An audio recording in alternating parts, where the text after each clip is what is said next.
साथियों, जय हिंद, जय भारत, वंदे मातरम। भारत माता की जय जयकार। साथियों क्या टॉपिक लेकर आ चुके हैं साथियों?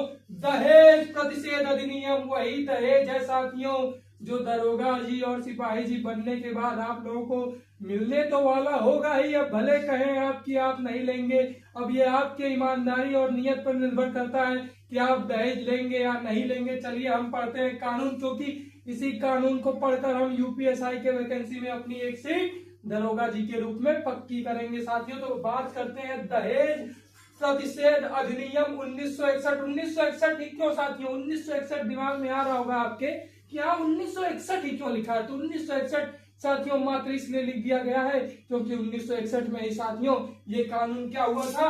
अधिनियमित हुआ था। क्या हुआ था साथियों? अधिनियमित हुआ था। तो अब आप सोचेंगे कि तारीख भी बता दीजिए। तो तारीख कोई और तारीख नहीं थी साथियों, 20 मई की तारीख थी और सन 1961 था।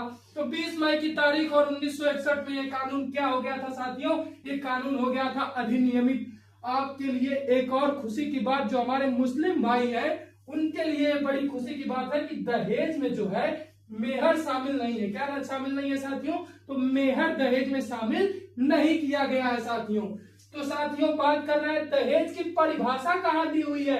तो दहेज की परिभाषा इस कानून के धारा 2 में दी गई है साथियों। कहाँ दी गई है दहेज की परिभाषा? तो दहेज प्रतिषेध अधिनियम 1961 के धारा 2 में दहेज शब्द की परिभाषा क्या कर दी गई है साथियों? दे दी गई है। दहेज लेना और देना दोनों ही अपराध है। क्या है साथियों? दोनों ही अपराध है। अगर आप दहेज ले रहे हैं तो भी अपराध कर रहे हैं, दहेज दे रहे हैं तो भी अपराध कर रहे हैं। दहेज के लिए अगर कोई फूफा चाचा मौसा उकसा रहे हैं साथियों, अगर कोई फूफा चाचा मौसा दहेज के लिए उकसा रहे हैं तो ये भी एक अपराध हो गया। क्या हो गया? अपराध हो गया। तो यानी फूफा चाचा मौसा लोगों को सही सलामत रहने की जरूरत है, क्योंकि पुलिस का डंडा जब पड़ता है साथियों तो अच्छे नहीं झेल पाते हैं साथियों। क्या नहीं कर पाते हैं?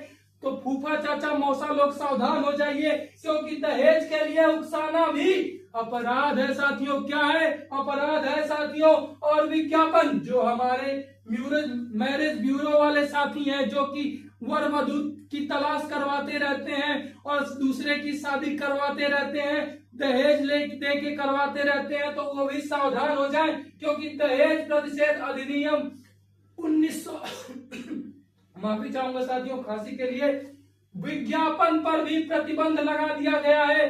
दहेज प्रतिषेध अधिनियम 1961 की धारा 4 क के तहत साथियों